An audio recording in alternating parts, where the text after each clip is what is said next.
ఏపీలోని కూటమి ప్రభుత్వం అమరావతిపై ప్రత్యేకంగా ఫోకస్ చేసింది. అధికారంలోకి వచ్చిన రోజు నుంచే అమరావతి విషయంలో వేగంగా అడుగులు వేస్తోంది. ఇప్పటికే ఆర్థికంగా రుణాల ద్వారా నిధుల సమీకరణ చేస్తోంది. ఇక ఆగిపోయిన పనులను తిరిగి పూర్తి చేసేందుకు ప్రాధాన్యత ఇచ్చేలా కార్యాచరణ సిద్ధం చేస్తోంది. అమరావతిలోని ఐకానిక్ భవనాలు 47, 39 అంతస్తుల్లో పూర్తి చేసేలా షెడ్యూల్ ఫిక్స్ చేసింది. పనుల ప్రారంభానికి ముహూర్తం ఖరారైంది. అమరావతిలో ఐకానిక్ భవనాల పనులను తిరిగి ప్రారంభించాలని ప్రభుత్వం నిర్ణయించింది. ఈ మేరకు ముహూర్తం ఖరారు చేసింది. జనవరిలోనే పనులు ప్రారంభించేలా కసరత్తు కొనసాగుతోంది.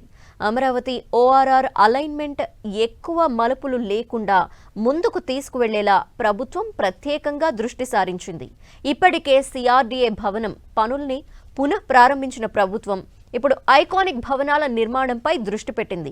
గవర్నమెంట్ కాంప్లెక్స్ లో 5 ఏళ్ల కాలంలో ఎలాంటి పనులు చేపట్టకపోవడంతో చుట్టూ నీరు చేరి ఆ ప్రదేశమంతా తటాకంగా మారింది.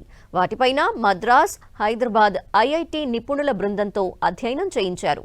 నిపుణుల బృందం ఫౌండేషన్ కి ఎటువంటి ఇబ్బంది లేదని తేల్చింది. దీంతో ఫౌండేషన్ వద్ద నీటిని తోడేస్తున్నారు.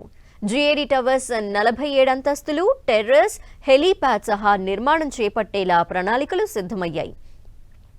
అదేవిధంగా 39 అంతస్తుల్లో హెచ్ఓడి టవర్స్ నిర్మాణం చేయనున్నారు. అసెంబ్లీ భవనం 103 ఎకరాల్లో 250 మీటర్ల ఎత్తులో నిర్మించేందుకు సిద్ధమయ్యారు. 7 అంతస్తులతో 55 మీటర్ల ఎత్తుతో హైకోర్టు నిర్మాణం చేపట్టనున్నారు. వీటన్నింటికీ ర్యాప్ట్ ఫౌండేషన్ పూర్తి చేసి జనవరి నెలాఖరులోగా నిర్మాణ పనులు ప్రారంభించాలని ప్రభుత్వం ప్రణాళికలు సిద్ధం చేసింది.